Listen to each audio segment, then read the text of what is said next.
The massive holographic display flickered to life above New Geneva, casting an eerie blue glow across the city's skyline. Citizens stopped in their tracks, their morning routines forgotten as they stared up at the impossible sight. The image showed a being unlike anything humanity had ever encountered, tall, elegant, with skin that seemed to shift between silver and gold. Its eyes held the cold intelligence of a species that had conquered 1,000 worlds. "I am High Commander Zexithal of the Galactic Empire," the being announced, its voice somehow reaching every corner of the planet simultaneously. "Your species has been observed. Your world has been evaluated. You have 72 hours to surrender unconditionally and accept integration into our empire or face extinction." In the emergency bunker beneath the United Nations building, President Sarah Chen watched the broadcast with growing dread. Around her, the leaders of Earth's major powers sat in stunned silence. The room's advanced communication systems buzzed with incoming reports from every corner of the globe. The same message was being broadcast everywhere in every language, in every major city.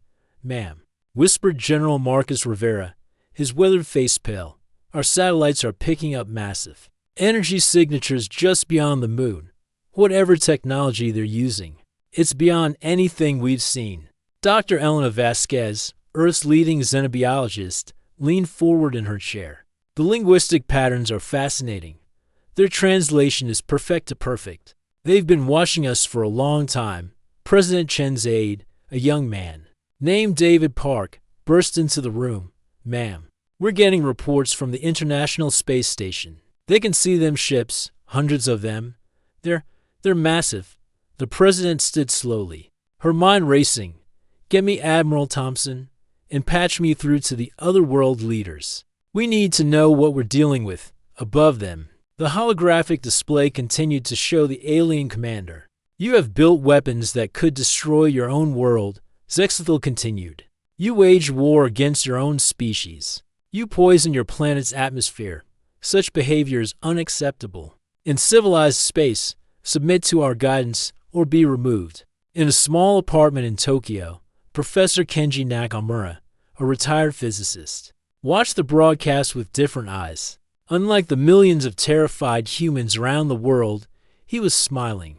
He reached for his secure phone and dialed a number that officially didn't exist. "It's time," he said simply when the call connected.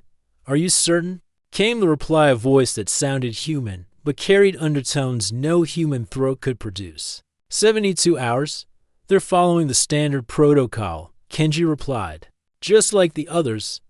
The line went dead. Kenji walked to his window and looked up at the sky. Somewhere up there, beyond the alien fleet, other eyes were watching, waiting. The president's secure conference call connected her with the leaders of every major nation. The British Prime Minister spoke first, his voice tight with controlled panic. "Sarah, our deep space monitoring stations are confirming massive gravitational anomalies. These aren't just ships, they're mobile space stations. Some of them are the size of small moons." The Chinese premier's voice crackled through the connection. "Our best estimates suggest their technology is at least 2 centuries ahead of ours. If they wanted to destroy us, they could have done so already. The question is, why give us a choice?" President Chen looked at Dr. Vasquez, who had been quietly analyzing the alien broadcast. "Elena, you've been studying this. What's your assessment?" Dr. Vasquez cleared her throat. "The phrasing is interesting. They're not offering conquest, they're offering integration. And they mention that our behavior is unacceptable in civilized space. That implies there are standards, laws, perhaps even other species that oppose this kind of aggression." General Rivera shook his head. "With respect, Doctor, that's wishful thinking. We've seen what happens when advanced civilizations encounter primitive ones. It never ends well for the primitives. But that's just it," Dr. Vasquez continued. "They're not treating us as primitives. They're treating us as potential members of their empire. That suggests they see something in us worth preserving." The Japanese Prime Minister's voice cut through the discussion. "There's something else. We've detected unusual energy signatures from some of our own research facilities. Facilities that have been, shall we say, less than transparent about their activities." President Chen felt a chill run down her spine. What kind of facilities? The kind that officially don't exist, came the reply. As if summoned by their words. Every screen in the bunker suddenly displayed a new image. This wasn't the alien commander. This was something else entirely, a figure in a dark uniform that seemed to absorb light, standing in what looked like a massive command center filled with technology that definitely wasn't human. Leaders of Earth, the figure spoke, its voice carrying an authority that made even the president straighten. You have been issued a demand. Before you consider your response, you should know that you are not alone, and you are not as helpless as you believe. The transmission cut to black, leaving the world leaders staring at empty screens. In the silence that followed, President Chen's phone rang. The caller ID showed only a string of numbers she didn't recognize. Answer it, General. Rivera urged. She picked up the phone. This is President Chen. Ma'am, this is Admiral Sarah Thompson, commander of the Terran Deep Space Defense Force. I think it's time we had a conversation, Admiral. I don't recognize that designation. What force? The one that's been preparing for this day for the past 50 years. Ma'am, we need to talk, and we need to talk now. The line went dead. President Chen looked around the room at the confused faces of her advisors. Outside, the alien fleet waited in the darkness of space, counting down the hours until humanity's deadline. But somewhere in the shadows, other forces were moving. Forces that the Galactic Empire had not expected to find on this small, supposedly primitive world. The game was about to begin. Chapter 2. The warning gating hours after the alien ultimatum. President Chen found herself standing in a facility that shouldn't exist. The elevator had descended for what felt like miles through solid rock, finally opening into a vast underground complex that sprawled beneath the Colorado mountains. The air hummed with power, and strange lights pulsed along the walls in patterns that seemed almost alive. Admiral Sarah Thompson was nothing like Chen had expected. She was young, perhaps 40, with prematurely silver hair and eyes that held the weight of terrible knowledge. Her uniform bore insignia that no Earth military had ever used, and when she moved, it was with the fluid grace of someone who had spent years in low gravity. Welcome to Deep Space Command, Thompson said, leading Chen through corridors lined with screens showing star charts that contained far too many details for human technology. I apologize for the secrecy, but until today, we couldn't risk exposure. How long has this been operating? Chen asked, struggling to process what she was seeing. Since 1978, we've been watching the galaxy, learning, preparing. What happened today was inevitable, we just didn't know when. They entered a command center that took Chen's breath away. The room was enormous, filled with workstations where uniformed personnel monitored displays showing what were clearly alien vessels. But these weren't the ships currently surrounding Earth. These were different, sleeker, more advanced, and bearing markings that seemed to shift and change as she watched. Admiral, Chen said carefully, what exactly is the Terran Deep Space Defense Force? Thompson gestured to a massive display showing the solar system. Red dots marked the positions of the alien fleet, but there were other markers, 2 blue dots, that seemed to be moving in complex patterns through the outer planets. We're the part of humanity that's been dealing with the galaxy for decades, Thompson replied. The part that's been preparing for this day. A younger officer approached Captain Lisa Hayes.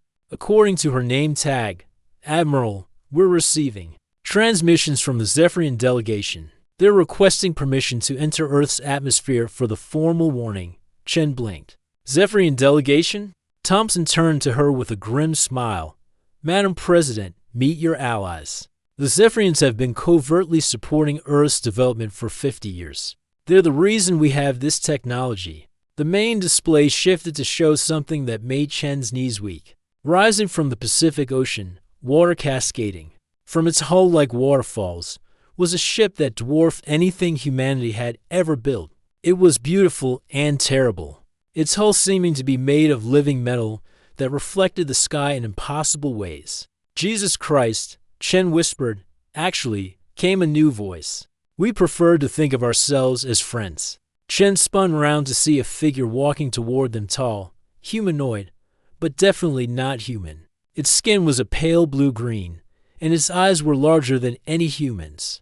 Filled with ancient wisdom, it wore robes that seemed to be made of starlight. "I am Ambassador Relthara of the Zephyrian Collective," the being said, its voice carrying harmonics that no human throat could produce. "We have been watching your species with great interest. Today, we formally welcome you to the greater galactic community." "This is impossible," Chen said, though the words felt hollow even as she spoke them. "The Zephyrians have been guiding human development for decades," Admiral Thompson explained. "Certain technological breakthroughs, certain scientific discoveries, they weren't accidents. We've been preparing for this moment." Ambassador Relthara approached the main display. "The Valdari Empire, what you call the Galactic Empire, has conquered 47 worlds in the past century. They follow a predictable pattern. They arrive. They demand surrender. They integrate the conquered population into their empire as slave labor." "Then why give us a choice at all?" Chen asked. "Because," Thompson said, "there are laws. Galactic laws. The Valdari can't simply attack a world that hasn't been offered the chance to surrender. But once that deadline passes, once it passes," Relthara continued, "they can claim legal authority to use any force necessary to subdue what they will classify as a hostile, pre-spaceflight civilization." Captain Hayes looked up from her console. "Admiral, we're receiving priority transmissions from the outer system. The Zephyrian fleet is moving into position." Chen felt the room spin around her. "Fleet?" The display changed again, showing the outer reaches of the solar system. What Chen saw defied comprehension. Ships, hundreds of them, were moving in formation beyond Neptune's orbit. They were massive, elegant, and clearly designed for war. "The Zephyrians are a peaceful species," Admiral Thompson explained. "But they're not defenseless. They've been fighting the Valdari expansion for 3 centuries. And now," Relthara said, "they've made a critical error.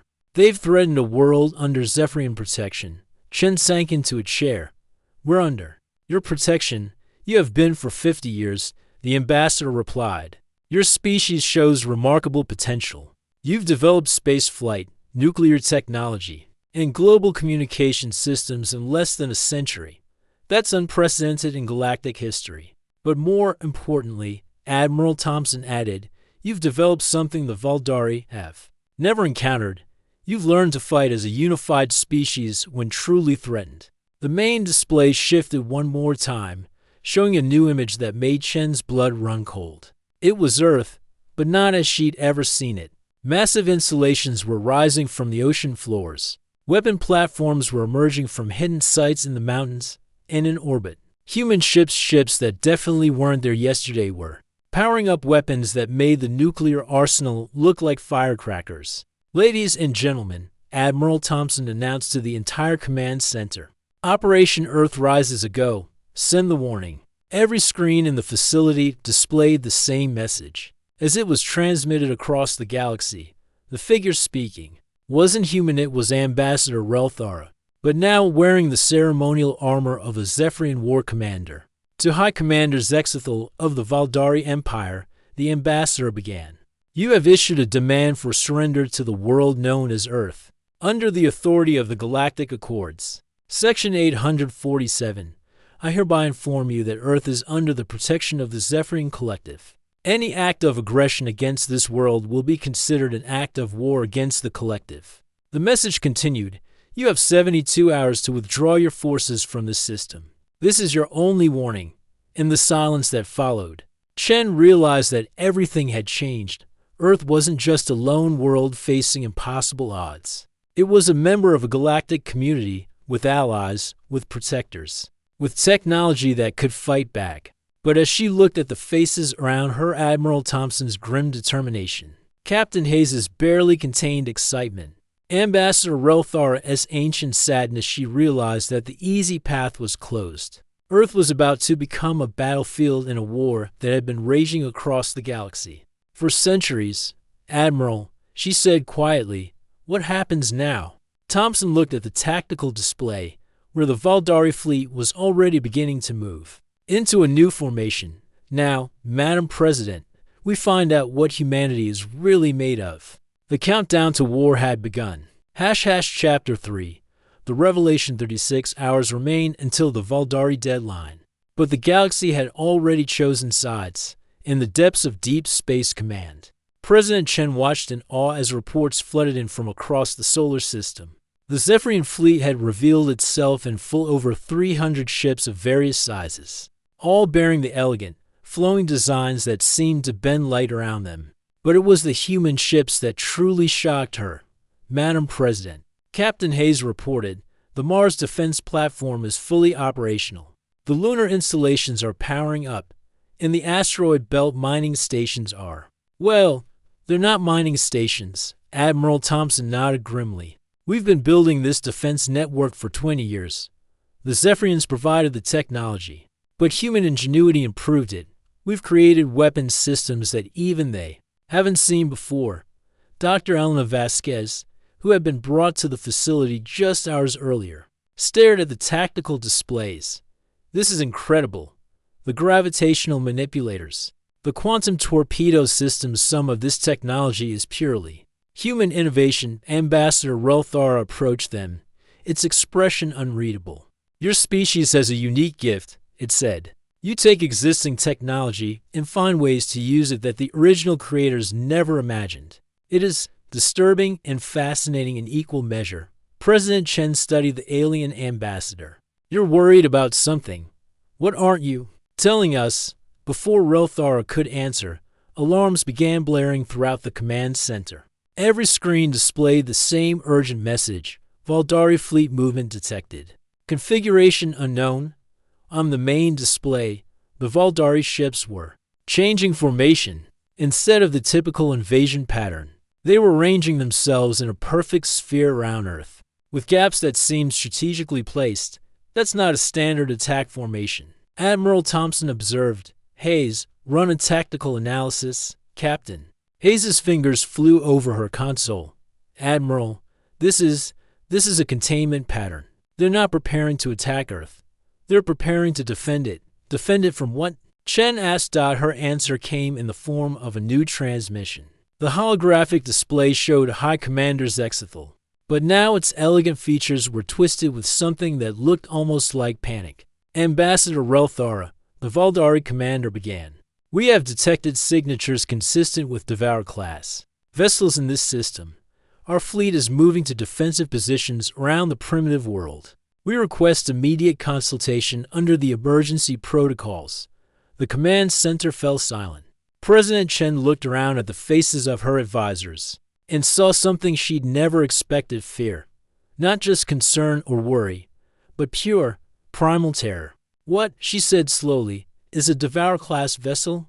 Ambassador Relthara's skin had shifted to a darker shade of blue-green, something that should not exist, something that we thought we had eliminated from the galaxy 300 years ago. Admiral Thompson was already pulling up new displays. Hayes, activate the deep space sensors. Maximum range, scan for unidentified signatures. Admiral, Hayes reported, her voice tight with tension. I'm detecting massive gravitational distortions at the edge of the system. Whatever's causing them, it's big, really big. The main display shifted to show the outermost reaches of the solar system. At first, there seemed to be nothing there. Then, like a predator emerging from tall grass, something became visible against the stars. It was a ship. But calling it a ship was like calling a hurricane a breeze. It was kilometers long, its hull a matte black that seemed to absorb light. Strange protrusions extended from its sides like hungry tentacles, and at its prow was an opening that looked disturbingly like a mouth. Dear God, Dr. Vasquez whispered. The Devourers, Relthara said, its voice heavy with old pain. They were the first species to achieve galactic dominance. They consumed worlds, not just the resources, but the life force itself. They fed on the death of entire civilizations. Chen asked. We thought we destroyed them, the Zephyrians. The Valdari, even the Kethmer species that had warred for millennia, united to fight them.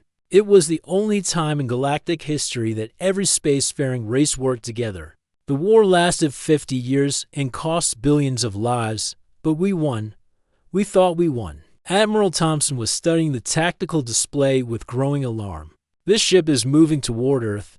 ETA at current speed, 18 hours. Why Earth? Chen asked. Why now? The answer came from an unexpected source. Dr. Vasquez, who had been quietly analyzing the data, suddenly looked up with wide eyes. The conflict. The Valdari ultimatum, the Zephyrian response, it's created a massive quantum resonance signature, the kind of signature that the Devourers use to track civilizations. They're attracted to war. Relthar confirmed, to conflict, to the potential for massive death. They've been sleeping in the dark spaces between stars, waiting for exactly this kind of signature. Captain Hayes looked up from her console. Admiral, I'm receiving a priority transmission from the Valdari fleet. They're requesting permission to dock with our stations. Chen blinked. They want to dock with us? The enemy of my enemy, Admiral Thompson quoted. Hayes, grant permission. All protocols are suspended. If we're going to fight this thing, we need every ship we can get. The next few hours passed in a blur of activity. Valdari shuttles landed at human bases around the world. Zephyrian technicians worked alongside human engineers to upgrade weapon systems. The three fleets, human, Zephyrian, and Valdari, began coordinating their defenses. In the main command center, an unlikely alliance was forming. High Commander Zexithel stood beside Ambassador Relthara and Admiral Thompson, studying tactical displays that showed the approaching Devourer ship. Your species, Zexithel said to Admiral Thompson, has built impressive defensive systems, but they are untested against this level of threat. Our species, Thompson replied, has a talent for improvisation. We've had to fight for everything we've ever achieved. President Chen watched the three military leaders work together and realized that something unprecedented was happening. For the first time in galactic history, three different species were truly cooperating, not just in alliance, but in complete integration of their forces. There's something else, Dr. Vasquez said, approaching the group. I've been analyzing the quantum signature of the Devourer ship. It's not just one ship, it's a hive mind. Every Devourer vessel shares the same consciousness, which means, Chen asked, which means, Relthar replied, that if we destroy this ship, every other Devourer vessel in the galaxy will know how we did it. They'll adapt, evolve, become stronger. But if we don't destroy it, Admiral Thompson added, it will consume Earth, and then use the energy to spawn more ships. High Commander Zexithel's expression was grim. There's another option. The Valdari have weapons that can destroy a Devourer ship, but at a cost. The quantum backlash would sterilize this entire system. Unacceptable, Chen said immediately. Then we fight, Thompson declared. And we find a way to win that doesn't involve destroying everything we're trying to protect. As if summoned by their words, the Devourer ship's image on the main display began to change. The mouth-like opening at its prow was starting to glow with an ominous red light. It's powering up, Hayes reported. Whatever that thing is planning to do, it's going to do it soon. All fleets, battle stations, Admiral Thompson ordered. This is not a drill. We are now at war with an enemy that has conquered galaxies. But we have something they don't expect. We have hope. And we have each other. The greatest battle in human history was about to begin. Chapter 4. The battle 12 hours until the Valdari deadline. But the deadline no longer mattered. The Devourer ship had crossed the orbit of Saturn, its massive hull casting shadows across the rings. Long-range sensors showed it was already beginning to feed, draining energy from the planet's magnetosphere and causing massive storms in its upper atmosphere. In the Joint Command Center, now staffed by humans, Zephyrians, and Valdari working side by side, the largest space battle in galactic history was being coordinated. President Chen stood beside the command trio, Admiral Thompson, Ambassador Relthara, and High Commander Zexithel, watching as their combined fleets moved into position. First wave. Engage, Thompson ordered. The battle began with a display of firepower that would have seemed impossible just days before. Human ships, their hulls gleaming with Zephyrian energy shielding, launched quantum torpedoes that bent space itself. Valdari battle cruisers fired beams of concentrated plasma that could melt asteroids. Zephyrian vessels wove between them like dancers, their weapons creating cascades of light that turned the void into a galaxy of stars. The Devourer ship absorbed it all. Direct hits confirmed, Captain Hayes reported. Multiple warheads detonating on target. No damage detected. Impossible, High Commander Zexathel muttered. Those weapons destroyed 3 Devourer ships during the last war. Dr. Vasquez looked up from her analysis station. It's adapted. The quantum signature shows it's developed immunity to those specific weapon frequencies. It's been learning from that war for 3 centuries. On the main display, the Devourer ship's response was devastating. Tendrils of energy lashed out from its hull, each one capable of draining a warship's power core in seconds. 3 human vessels went dark immediately, their crews trapped in dead hulks floating in space. All ships, scatter pattern 7, Admiral Thompson ordered. Don't let it lock onto you. But the Devourer ship wasn't interested in individual targets. As the Allied fleets watched in horror, it began to change shape. The massive hull split open like a flower blooming, revealing not machinery but something that looked disturbingly organic. Thousands of smaller ships, each one still massive by human standards, began pouring out of the opening. It's not just one ship, Relthar said, its voice hollow with shock. It's a carrier, a mothership. They've been breeding in the dark spaces between stars. President Chen felt the weight of the entire world settling on her shoulders. How many? Thousands, Hayes reported, and they're all heading for Earth. The battle became a nightmare of coordination and desperation. Human innovation met Zephyrian elegance and Valdari precision as the 3 fleets tried to hold back a tide of destruction. But for every Devourer ship they destroyed, 2 more took its place. We can't win this way, Admiral Thompson said, studying the tactical display. We need a new strategy. There's one possibility, Dr. Vasquez said hesitantly. The quantum resonance patterns I've been analyzing, they're not just tracking signatures. They're communication networks. If we could disrupt them, we could blind them. Relthar finished, but the power requirements would be enormous. We need to channel the entire output of your planetary defense grid. High Commander Zexathel was already working on calculations. The Valdari have quantum disruption technology, but it's never been tested on this scale. If we combine it with your planetary grid, we'd have one shot, Thompson said. And if it doesn't work, we'd be defenseless. President Chen looked around the command center at the faces of 3 species working together against impossible odds. What do you need? Every ship in the system, Thompson replied. And the willingness to risk everything on a plan that's never been tried before. Do it. The next art was a frantic reorganization of forces. Human ships formed a defensive perimeter around Earth while Zephyrian vessels used their superior speed to harass the Devourer fleet. The Valdari battle cruisers took position at strategic points throughout the inner system, their quantum disruption arrays charging with power that made the space around them shimmer like heat waves. All stations report ready, Hayes announced. Admiral Thompson looked at her alien counterparts. This is it. If we're wrong, we're all dead. If we're right, Relthar said, we save not just Earth, but every world in the galaxy. All ships, execute. The effect was immediate and overwhelming. Every human defense platform on Earth, every Zephyrian ship in the system, every Valdari battle cruiser fired simultaneously. But instead of targeting the Devourer ships, they're combined. Energy was focused on a single point in space, a quantum focal point that would amplify and redirect their power. For a moment, the entire solar system lit up like a star-going nova. Then, traveling at the speed of thought, a wave of quantum disruption swept outward from Earth, washing over the Devourer fleet like a tsunami of silence. The effect was immediate. The smaller Devourer ships began to drift, their coordination lost. The massive mothership's hull began to convulse as its internal communication networks failed. For the first time in the battle, the enemy was vulnerable. All ships, attack pattern Omega. Admiral Thompson ordered, concentrate fire on the mothership. We may never get another chance. The combined fleet struck with everything they had.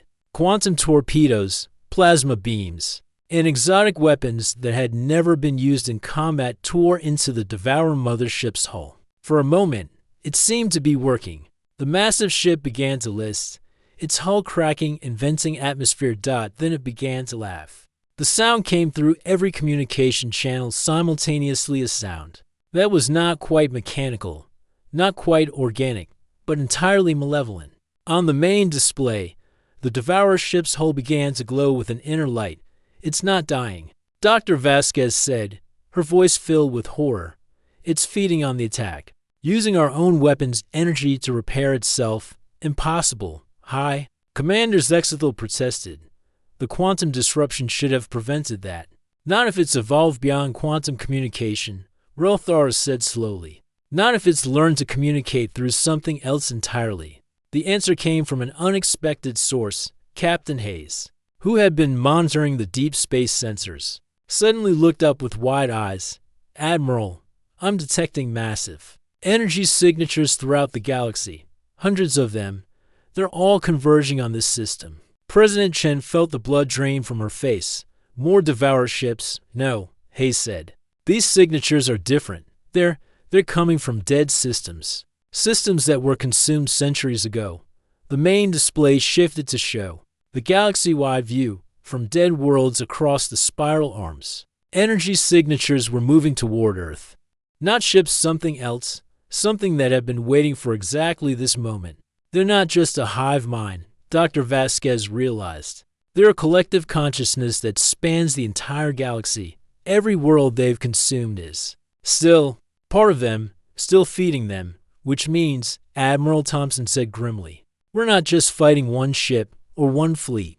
We're fighting an entire galactic civilization that's been growing in power for millions of years." In the silence that followed, President Chen made a decision that would change the course of galactic history. "Then we don't fight them," she said.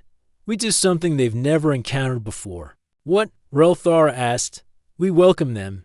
The command center erupted in protests, but Chen held up her hand. "Think about it. They feed on death, on conflict, on the destruction of civilizations. But what if instead of giving them death, we gave them life? What if instead of fighting them, we showed them something they've never seen before?" Admiral Thompson stared at her. "You want to surrender?" "No," Chen said.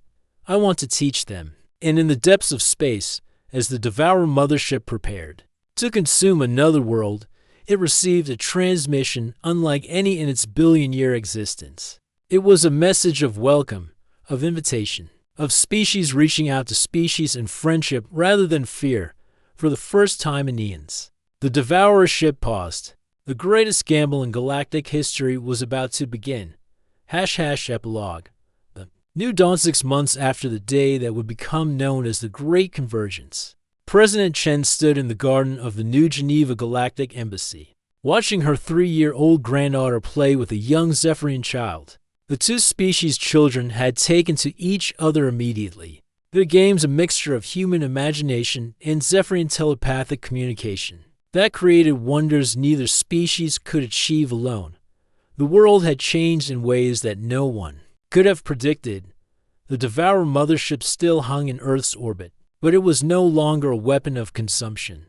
Dr. Vasquez had been right at its core. The Devourer collective was not evil, merely hungry for experience, for growth, for the kind of life that only came from interaction with other species. "The integration is proceeding better than expected," Ambassador Relthar said, approaching Chen with its characteristic gliding walk. The Zephyrian ambassador had become not just an ally, but a friend. The Devourer collective has shared technologies that we never imagined possible. Medical advances, energy systems, even artistic expressions that span multiple dimensions. Chen nodded, watching as her granddaughter showed the Zephyrian child how to make a paper airplane. The child's response was to make the airplane glow with soft light, causing it to fly in patterns that defied physics. "Any word from the outer galaxies?" Chen asked. "The Valdari fleet has made contact with 3 previously unknown civilizations," Relthar replied. "All of them are eager to join what they're calling the Terran Alliance. Your species' approach to first contact has revolutionized galactic diplomacy." Admiral Thompson approached from the embassy building, now wearing the uniform of the Galactic Defense Coordinator. "Madam President, we've received the final reports from the exploration fleets. The Devourer Collective has agreed to help us establish defensive networks around 17 worlds that were previously under threat. Chen smiled. And High Commander Zexathel? Adapting well to his new role as Earth's cultural liaison, Thompson replied, though I think he's still trying to understand why humans find jokes amusing. The truth was, the Valdari had been as surprised as anyone by humanity's approach to the crisis. Instead of fighting the Devourer Collective, Earth had offered. It's something it had never experienced: voluntary cooperation. The collective had spent millions of years consuming civilizations, but it had never encountered one that welcomed it as a partner. The children are the key, Dr. Vasquez said, joining their group. She had become Earth's leading expert on interspecies psychology, studying how different galactic civilizations could work together. The younger generation doesn't see the differences between species as barriers. They see them as opportunities for new experiences, as if to prove her point.